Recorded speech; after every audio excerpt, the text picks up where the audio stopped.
چیزیں نصیحت کے اعتبار سے سب سے بیسٹ فارم میں ہمارا رب ہمیں بتا سکتا ہے۔ صحیح مسلم میں حدیث ہے نا کہ ام عائشہ سے کسی نے پوچھا کہ نبی علیہ السلام کے اخلاق کیسے تھے، یعنی آپ علیہ السلام کا اٹھنا بیٹھنا کیا تھا، آپ کے معاملات کیسے تھے، تو انہوں نے کہا قرآن نہیں پڑھتے، قرآن ہی نبی علیہ السلام کے اخلاق تھے۔ یعنی نبی علیہ السلام قرآن مجسم تھے، یعنی قرآن جس طرح کا مسلمان چاہتا ہے نا، وہ اگر انسانی شکل میں آئے تو وہ رسول اللہ کی ذات تھی۔ نبی علیہ السلام قرآن کی تعلیمات کا ایک مجسمہ تھے، تو آپ علیہ السلام کی سیرت کو فالو کریں۔ لقد کان لکم فی رسول اللہ اسوۃ حسنہ۔ لوگ اکثر کہتے ہیں کتاب بتائیں، میں کہتا ہوں جی قرآن سے بڑی کون سی کتاب آپ کو بتائیں؟ وہ کہتے ہیں کہ وہ ہمارے گھر ایک دادا جی کی پرانی ہاتھ کی لکھی ہوئی کتاب پڑھی گئی۔ سر وہ کتنی پرانی ہوگی؟ 100 سال 200 سال؟ یہ تو 1400 سال پرانی کتاب ہے، اس سے پرانی تو نہیں، پرنٹنگ نئے صفحے کے اوپر ہے، کتاب تو پرانی ہے۔ اور اس سے بڑی بات، یہ کتاب اس دنیا میں کسی رائٹر کی لکھی ہوئی نہیں ہے، آسمان سے نازل ہوئی۔ رائٹر نے تو اسے صرف ایک الفاظ کی شکل دی ہے، نازل تو آسمانوں سے ہوئی ہے، اللہ کے پیغمبر کے اوپر صلی اللہ علیہ وآلہ وسلم۔ تو قرآن اگر کسی نے اپنی زندگی میں نہیں پڑھا ترجمے سے، اس سے وہ مقصد حاصل نہیں کیا جس مقصد کے لیے نازل ہوئی ہے کتاب۔ جو سورہ صاد میں ہے کہ ہم نے قرآن اس لیے نازل کیا تاکہ اس کی آیات میں لوگ تدبر کریں اور نصیحت حاصل کرنے والے اس سے نصیحت حاصل کریں۔ قرآن میں کہیں نہیں لکھا ہوا کہ قرآن اس لیے نازل کیا کہ اپنے بچوں کو حافظ بنوائیں بغیر ترجمے والا، اور اس سے اپنے مردے بخشوائیں اور اپنے گھر والوں میں اتنے بندے جنت میں لے جائیں، یا اتنا ثواب کمائیں۔ نہیں، ثواب ہوگا لیکن اس کا پرائمری مقصد نہیں ہے۔ نماز کا پرائمری مقصد ورزش نہیں ہے، اللہ کے سامنے ٹو باؤ ڈاؤن کرنا ہے، پوسچر بنانا ہے، اپنے عاجزی کا اظہار کرنا ہے، کبھی قیام کے ذریعے، کبھی رکوع میں جھک کے، کبھی سر سجدے میں رکھ کے۔ ورزش آٹومیٹکلی نہیں، لیکن اگر کوئی نماز کے فضائل سنائیے کہ جی ورزش بڑی اچھی ہوتی ہے، صحت اچھی رہتی ہے، تو مولویوں کو غصہ نہیں چڑھے گا کہ یار ٹھیک ہے ہوتی ہے لیکن یہ کیا لکھا؟ تو مولوی بھی تو یہی لکیر پیٹتے ہیں کہ بڑی نیکیاں لفظی ہیں، قرآن پڑھو، ہمیں بغیر سمجھ کے بھی پڑھو۔ ٹھیک ہے ملتی ہیں، لیکن مقصد کیا یہ تھا؟ نہیں تھا۔ قرآن کے اوپر اپنی زندگی لگائیں۔ قرآن آپ کے پاس ہونا ضروری ہے، اس کا ترجمہ کور کریں، لفظی ترجمہ بھی، با محاورہ ترجمہ بھی، اور سارے مکاتب فکر کا، تاکہ آپ کا یہ کیڑا نکل جائے کہ لوگوں نے ترجمے بدل دیے ہیں۔ آپ کمپیئر کر لیں، میرے تو ایک یوٹیوب پہ ڈیٹیل ویڈیو ہے قرآن کے 8 تراجم، اس میں میں نے سیمپل کے طور پہ کئی ایک آیات لی ہیں اور 8 ترجموں سے وہ فزیکلی کیمرے میں دکھایا کہ دیکھو یہ بریلویوں نے یہ ترجمہ کیا، دیوبند نے یہ کیا، اہل حدیث نے یہ کیا، شیعہ نے یہ کیا، بتاؤ اس کے مفہوم میں کوئی فرق ہے؟ بسم اللہ کا ترجمہ اگر کسی نے کیا ہے اللہ کے نام سے شروع تو بھی ٹھیک، شروع کرتا ہوں اللہ کے نام سے تو بھی ٹھیک، شروع اللہ کے نام سے تو بھی ٹھیک، شیطان کے نام سے کسی نے شروع۔ آپ کو جو دل ٹھکتا ہے آپ پڑھیں، کوئی فرق نہیں۔ کئی اکا دکا جگہ اگر ڈنڈی آ جاتی ہے وہ اوورآل ڈاکٹرن میں پکڑی جاتی ہے، اس کی میں نے کئی مثالیں دی، وہ پکڑی جاتی ہے، اس لیے آپ اس کی ٹینشن لیں۔ قرآن کو کور کریں۔ میں کہتا ہوں جی ایک بندے نے بیچلر ڈگری حاصل کر لی، FSc کر لی، میٹرک پاس کر لیا، اور قرآن اس نے ترجمے سے نہیں پڑھا، بھلے عربی نہ بھی سیکھے، عربی پروناؤنس کرنی تو آنی چاہیے قرآن پڑھنے کے لیے، نماز پڑھنے کے لیے، لیکن عربی کا ترجمہ اور عربی کو ایز اے لینگویج سیکھنا یہ ہر بندے پہ فرض نہیں ہے۔ اگر آپ عربی سیکھ کے بھی آ جائیں نا مکمل طور پہ اور ترجمہ کریں، تب بھی انہوں نے آپ کا ترجمہ نہیں ماننا۔ انہوں نے کہنا ہے کہ آپ کو زیادہ عربی آتی ہے یا مذہب بریلوی کو، آپ کو عربی آتی ہے یا اشری تھانوی کو، آپ کو زیادہ عربی آتی ہے یا جونا گڑھی صاحب کو، سارے فرقوں کے میں نے نام لیے، یا سید فرمان علی شاہ کو، تو ظاہر ہے آپ دعویٰ کر سکتے ہیں، آپ کہیں ان کو ہی زیادہ آتی ہے۔ تو جب اینڈ رزلٹ یہ ہونا ہے کہ عربی کے بعد بھی آپ نے ادھر ہی جانا ہے، تو آپ ڈائریکٹ ادھر پہنچیں تاکہ اپنا ٹائم بچائیں۔ اس کو کہتے ہیں ویل انوینٹ نہ کریں۔ عربی ضرور سیکھیں، اس لیے کہ آپ تراویح میں قرآن سنیں یا قرآن کی جب آیات سنیں تو آپ کو ایک لطف آئے، باقی اس سے زیادہ کچھ نہیں اس میں سے نکلنا ہے۔ میں آپ کو بتا دوں، یہ مولوی کہتے ہیں میرے سامنے آپ عربی کتاب لے کے ہیں جی اس میں پڑھنا ہے، عربی کتاب میں بخاری لے بھی جاؤں، تم اس میں ڈنڈی مارو تو میں تمہارے روحانی ابا جی، تمہارے استادوں کے استاد کا ترجمہ تمہیں بتاؤں کہ یہ لکھا ہے، تم یہ کیوں 2 نمبری کر رہے ہو؟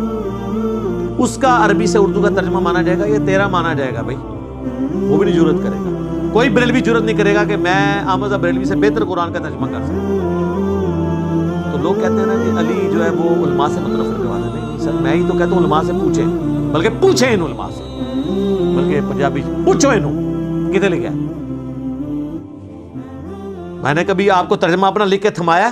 میں نے ہمیشہ کہا ہے کہ احمد صاحب بریلوی صاحب کا ترجمہ پڑھ لیں، اشرف تھانوی صاحب کا ترجمہ پڑھ لیں، سید فرمان علی شاہ کا پڑھ لیں، مولانا مودودی کا پڑھ لیں، جونا گڑھی صاحب کا پڑھ لیں، فتح محمد جلندری کا پڑھو صحیح، لیکن قرآن کا ترجمہ پڑھیں تاکہ پتہ چلے مرنے سے پہلے آپ کو کہ قرآن میں لکھا کیا ہوا ہے. اس کے نوٹس بنائیں، بھلے 2 رکوع ہی پڑھ لیں، ایک دفعہ پورا قرآن ترجمے سے پڑھیں اور جہاں سمجھنا ہے وہ نوٹ کر دیں.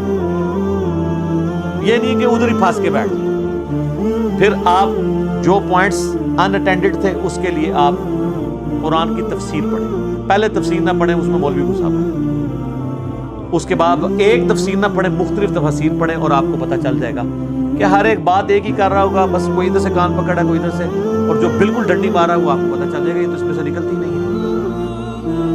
مجھ سے اگر آپ پوچھیں گے تو میں تو کہتا ہوں کہ تفہیم القرآن مولانا مودودی رحمہ اللہ تعالیٰ کی جو تفسیر ہے قرآن کی بیسٹ تفسیر ہے پوری اسلامک ہسٹری میں، اور بعض معاملات میں تفسیر ابن کثیر سے بھی بہتر ہے، کیونکہ تفسیر ابن کثیر میں جو یہود و نصارہ کے جو حوالے قرآن ڈسکس کرتا ہے وہ نہیں موجود.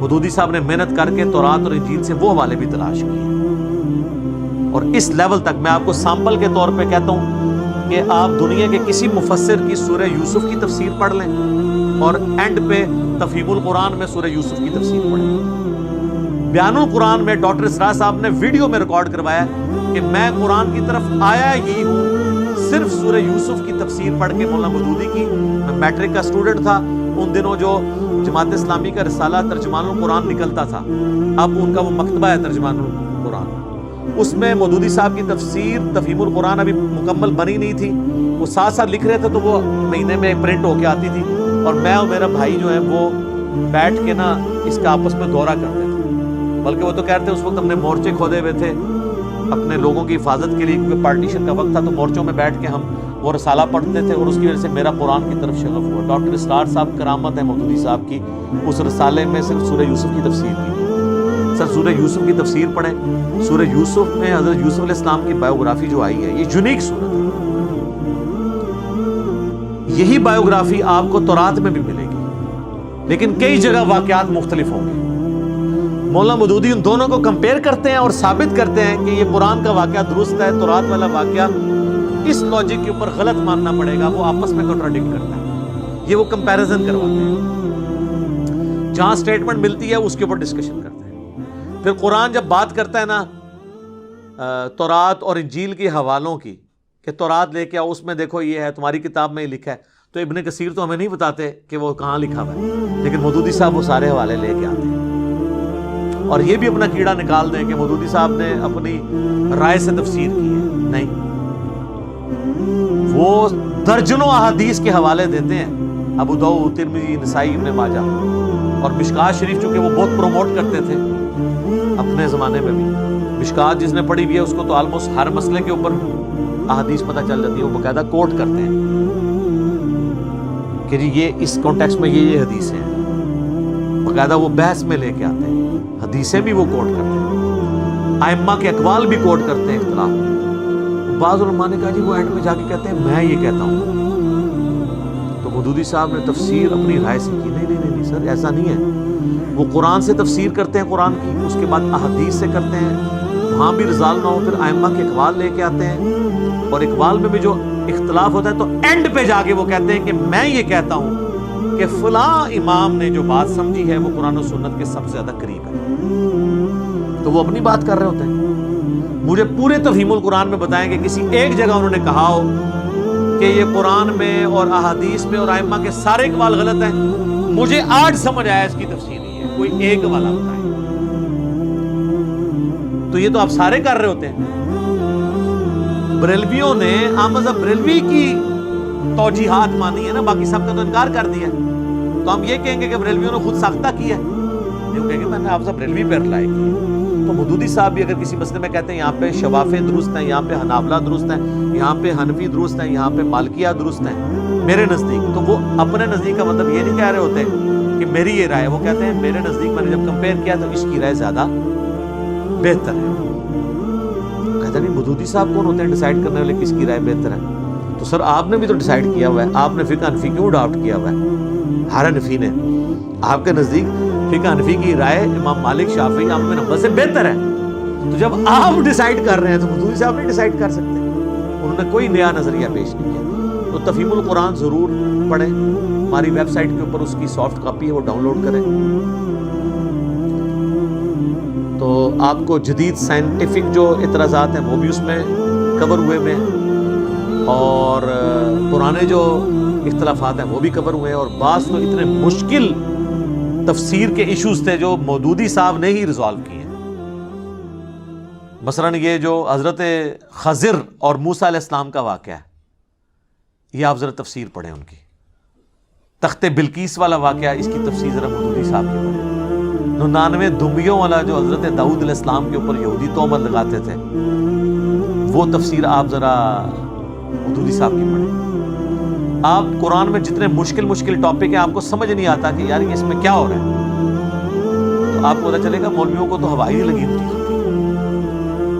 جو مودودی صاحب نے کام کر دیا ہے، وہ میرے نزدیک تو سب سے بیسٹ تفسیر ہے۔ اس کے بعد آپ ابن کثیر بھی پڑھیں ضرور، اور احسن البیان اہل حدیث عالم صلاح الدین یوسف صاحب کی جو سعودیہ والے فری دیتے ہیں ہر حاجی کو اردو زبان میں، وہ بھی پڑھیں آپ، اور یہ ساروں کو کمپیئر کروائیں، آلموسٹ آپ حق بات تک پہنچیں۔ ویسے تو شاہ ولی اللہ دہلوی نے لکھا ہے قرآن کی سب سے بیسٹ تفسیر وہ ہے جو صحیح بخاری میں کتاب التفسیر چیپٹر ہے، اور جامعہ ترمذی میں کتاب التفسیر چیپٹر ہے، اور المستدرک للحاکم میں کتاب التفسیر چیپٹر ہے، لیکن وہ تو صرف شان نزول کی چند آیات کو کور کرتا ہے، اور ہر آیت کا شان نزول ہوتا بھی نہیں ہے، ضروری نہیں کہ ہر آیت کا شان نزول ہوگا، اور شان نزول سے قرآن کی آیت میں فرق بھی نہیں پڑتا، اینڈ رزلٹ وہی رہنا۔ ٹریفک سگنل گرین اور ریڈ کلر کیوں رکھے گئے؟ خون کی وجہ سے اور گرینری کی وجہ سے یا کسی اور وجہ سے؟ اس سے کوئی یہ فرق نہیں پڑتا کہ گرین پہ آپ نے چلنا تھا تو آپ رک جائیں گے، اور ریڈ پہ آپ نے رکنا تھا تو چل پڑیں گے۔ یہ لوگ سمجھتے ہیں تفسیر سے کوئی الٹ رزلٹ نکلا ہے، نہیں، تفسیر سے کوئی الٹ رزلٹ نہیں نکلے گا، وہی نکلے گا، شان نزول سے وہی نکلے گا۔ رہا کانٹیکسٹ، وہ قرآن کے اندر موجود ہوتا ہے۔ اس پہ میری مسئلہ 154 آپ دیکھ لیں، میں نے ڈیٹیل سے اس کو ڈسکس کیا۔ تو قرآن کی آپ تفسیر مختلف پڑھیں، آپ رزلٹ تک پہنچ جائیں گے، اور قرآن کا بنیادی مقصد تذکیر ہے، نصیحت حاصل کرنا۔ تذکیر کے اعتبار سے دنیا کی سب سے آسان کتاب قرآن ہے۔ کیوں؟ ہدایت اور آخرت کی کامیابی ہر انسان کی بنیادی ضرورت ہے۔ یہ تو ہو ہی نہیں سکتا کہ قرآن ایک پڑھے لکھے کو سمجھ آئے، ان پڑھ کو سمجھ نہ آئے۔ اب رہ گئی سائنٹیفک ایشوز، فلسفیانہ باتیں، تو وہ تو علماء کو بھی نہیں آتی، تو کیا ہم ان کو جاہل کہیں؟ تو وہ ہر بندے کی ضرورت نہیں ہے، عام بندے کی ضرورت اس سے نصیحت حاصل کرنا۔ اور وہ سورہ ال عمران کی 7 نمبر آیت میں ہے کہ کتاب کی اصل جو ہے وہ محکمات ہیں، یعنی جس میں اللہ نے حکم کیا ماں باپ کی تابع فرمان ہو جاؤ، شرک نہ کرو، زنا سے بچو، چوری سے بچو، قتل ناحق سے بچو۔ یہ وہ ساری باتیں جو ہر بندے کو سمجھ آئیں گی، اس میں کون سی راکٹ سائنس ہے؟ رہ گئی متشابہات، تو وہ تو بحث سے چلتی آ رہی ہیں۔ استواء عرش کا بس بنیادی عقیدہ اللہ اپنے عرش پہ جیسا اس کی شان کے لائق ہے، وہ ہماری رگے جہاں سے ہمارے قریب ہے، نحن اقرب الیہ من حبل الورید، جیسا اس کی شان کے لائق ہے۔ اس کی تفسیرات میں پڑھنا ہی نہیں، کیوں؟ لیس کمثلہ شیء، اللہ کے مثل کوئی شے نہیں۔ یہ علماء روند ڈالتے ہیں تاکہ آپ نہ پڑھیں، کہتے ہیں عربی نہیں آتی، عربی کورس کرنے چلے جائیں تو کہتے ہیں جی آپ اچھا آپ عربی سیکھ کے تو خود ترجمہ کرنا شروع کر دیں گے، ایک جگہ رکتے ہی نہیں جائے۔ تو بہتر یہ ہے کہ انہوں کو کہ بس ٹھیک ہے دسو تواڈے سب تو بڑا عالم کون ہے؟ وہ کہیں گے فلانا، اس فلانے کا ترجمہ لے کے پڑھنا شروع کر دیں۔ انہوں کو اس فلانے نے اردو وچ ترجمہ کر کے دس دیتا، اور اردو میری اپنی لینگویج ہے، جس طرح صحابہ کرام پڑھے لکھے تو نہیں سن، لیکن ان کی عربی اپنی زبان تھی، انہیں قرآن سمجھ آتا تھا۔ میں پڑھا لکھا نہ بھی ہوں، اردو میری زبان ہے، مجھے سمجھ آتا ہے، اور سب سے بہتر عربی کو اردو میں ٹرانسفر آپ کے ہی حضرت جی کر سکتے تھے، تو انہوں نے کر دیا۔ ہوں بھی چکے کرنا ہے اگلا، ہوں کوئی اور گیم پچ کھودی سی تھی اور کرنا ہے، ہوں کوئی اور شے کٹو، کوئی نہیں شے نکل گئی۔ تو یہ قرآن آپ کریں کور، قرآن کے بغیر کچھ بھی نہیں۔ حجۃ الوداع پہ نبی الاسلام نے فرمایا المستدرک الحاکم میں 2 چیزیں قرآن اور سنت. صحیح مسلم میں 4 حدیثیں غدیر خون کی، قرآن اور اہل بیت. صحیح بخاری اور مسلم دونوں میں عبداللہ ابن ابی اوفا سے کسی نے پوچھا کہ نبی علیہ السلام نے کوئی وصیت کی تھی؟ انہوں نے کہا نبی علیہ السلام نے اپنا وصی کسی کو نہیں بنایا، ہمیں قرآن کے مطابق چلنے کی وصیت کی تھی. صحیح مسلم میں آپ کی ہر تقریر کا آغاز اس سے ہوتا تھا، اما بعد فإن خیر الحدیث کتاب اللہ، سب سے بہترین کلام اللہ کی کتاب ہے، سب سے ہدایت یافتہ راستہ محمد صلی اللہ علیہ وآلہ وسلم ہے. قرآن کے گرد سب کچھ، ہمارے سارے عقیدے قرآن ہیں. اور لوگ کہتے ہیں نہیں سنیوں کی کتابیں لاتا، شیعہ کی لاتا. نہ سر، سنی شیعہ کی ایک ہی کتاب ہے قرآن. آپ حدیثوں میں اور بزرگوں کی کتابوں میں کیوں گھستے ہیں؟ قرآن میں کیوں نہیں آتے؟ آج کوئی غیر مسلم آئے گا، آپ اسے بخاری شریف یا اصول الکافی پڑھنے کے لیے دیں گے، اللہ اور اس کے رسول کے تعارف کے لیے، یا قرآن پڑھنے کے لیے دیں گے؟ ان کے نمبر تو بعد میں آتے ہیں. سنی مجھے لوگ کہتے ہیں شیعہ کتابوں کے حوالے دیں، سب ناجر بلاغہ کے دیے. میرا تو ہر حوالہ ہی زیادہ تر قرآن سے ہوتا ہے. تو کیا قرآن شیعہ کی کتاب نہیں؟ تو میں شیعہ کی کتاب سے حوالہ کروں. سنیوں کی بھی قرآن ہی ہے. اب آ جائے احادیث تو بعد میں آتے ہیں.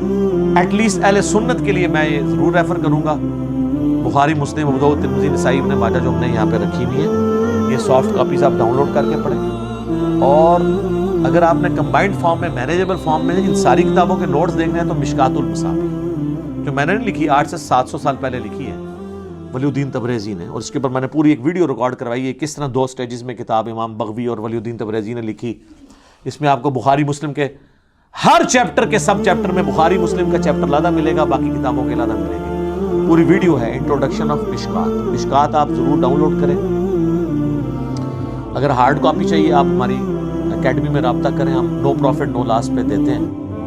اس وقت پریزنٹ آج یعنی 27 جون 2021 کو اس کی قیمت آلموسٹ جو ہے وہ ڈاک کے اندر آپ کو یہ 3000 روپے کی مل جائے گی. 3000 روپے کی اس کی فوٹو کاپی نہیں ہو سکتی. تینوں جلدیں آلموسٹ 6294 احادیث ہیں، چونکہ تکرار کے بغیر ہیں اس لیے آلموسٹ آپ بخاری میں تو تکرار کے بعد 7563 ہیں، ورنہ تو 4000 کے قریب حدیثیں ہیں. مسلم میں بھی تکرار کی وجہ سے یہ ہے، ادروائز تو وہاں پہ بھی آلموسٹ 4000 ہیں. اور اس میں بھی بخاری مسلم میں 1906 جو ہیں وہ کامن ہے، متفق علیہ، جو علیحدہ سے کتاب اللؤلؤ والمرجان چھپی ہوئی ہے. تو آلموسٹ آپ سمجھیں کہ میجورٹی احادیث مشکات میں کور ہیں. وہ آپ ڈاؤن لوڈ کریں ہماری ویب سائٹ سے فری، اسے آپ پڑھیں. ترتیب کے ساتھ آپ کو ہر چیز ملے گی. ہارڈ کاپی منگوانی ہو پڑے.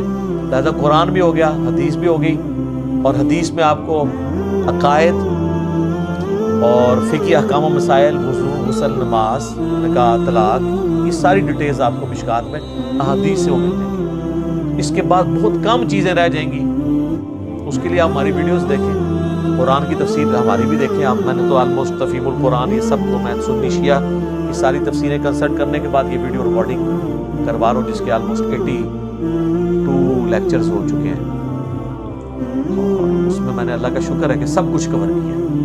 اور احادیث جب بھی اختلافی موضوعات آتے ہیں میں قرآن اور احادیث کے حوالے دیتا ہوں. اور قرآن کی تفسیر میں بھی اتنے حوالے دیتا ہوں، بعض کا سینکڑوں حوالے 1 گھنٹے کے لیکچر میں ہو جاتے ہیں.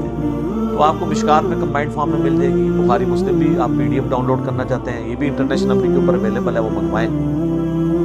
ہماری اکیڈمی کا نمبر صبح 9 سے 5 بجے تک کھلا ہوتا ہے.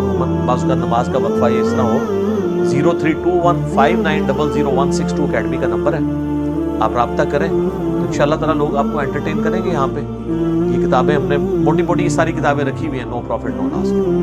ریسرچ پیپرز کا سیٹ آپ کو فری آئے گا. صرف TCS کا آپ کو 300 روپیہ خرچہ آج کی ڈیٹ میں دینا پڑے گا. 12 کا پیکج آپ کو مل جائے گا، جس میں کربلا والا ریسرچ پیپر، 8 مزید ہیں، ٹوٹل 9 ریسرچ پیپرز اور 3 اذکار کارڈ صبح شام کے، فرض نماز کے بعد کے، اور جادو، ٹونا، وبائی امراض سے بچنے کے جو سنت اذکار ہیں وہ آپ کو مل جائیں گے.